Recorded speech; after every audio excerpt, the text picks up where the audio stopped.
our shirt on Teespring. Hey folks, what's going on, little world? Little curious, not to nosy. Today I'm talking about this movie. It is a true crime thriller movie, and it's kind of based on a true story, but a little dramatizing towards it. It is called The Women of the Hour. It came out in 2023, and the director of this movie is Anna Kendrick. So, very much in this movie, it takes place in 1978. The world theme is a dating game. And back then, they didn't really check people's criminal record. Turns out one of the guys who was trying to get a date turned out to be a serial killer, also a sex offender, who did some really horrible things like almost 10 years earlier towards a 9-year-old in LA. And then somehow, some kind of loophole, he finds ways to get out of it and go on his little, mass killings. The serial killer is confirmed with 8 killings, I think, but it turns out they think it could be 130 because they found hundreds and hundreds of.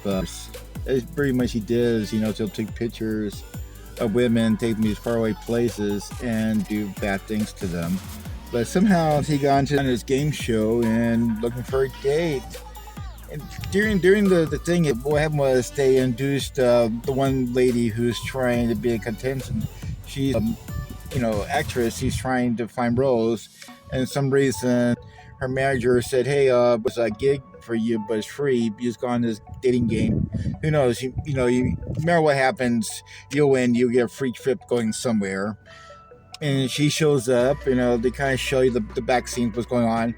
A lot of stuff I learned that what happened behind the scenes was really dramatized. It kind of shows you the things that women went through, but at the same time, if you're talking about some kind of historic thing, really good thing to dramatize because they're making a lot of good people seem really bad at the time, but it turns out they weren't that bad. So that's my only issue about this movie.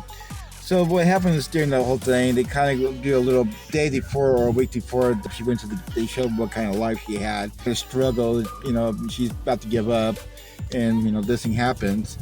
In the game show, they go serial killer. They go back in time to show all the things he was doing, and later on, what after he did after the game show. But the thing was happening during the game show. One of the people at the audience recognized him, and she believed that one of the guy is the serial killer that killed her best friend at the beach party. And so pretty much you got another story going on. She's trying to warn the people about her, but it's not going anywhere. It kind of shows you how the cops didn't really take these things seriously, but the 70s were the era of serial killers. That's what the whole movie is about. It's only an hour and a half movie. It's really short, but it goes straight to the point, what kind of monster this guy was. A lot of themes going on in the 70s, how the shows were run during this time. It's a very enjoyable movie. Also, I encourage you to look up game show serial killer, learn more about this bastard, what kind of jerk he was, and what kind of horrible things he towards women. One of the things he did was he was strangling them until they pass out, and then knock them out, bring them back to life, and do more horrible things. So once again, they don't know how many people this guy killed. They say it's 80, but they say it's much higher, up to maybe 130 per people. All the pictures they found of young girls, young boys, and his little collection he had. So all the rest, it's a very good movie, based on a true story. But the 70s where you got Ted Bundy going on, you got all the other serial killers almost during the same time. It's a wacky time in California and most of America where things were happening, kind of the birth age of serial killers, and some reason they masked during the 70s.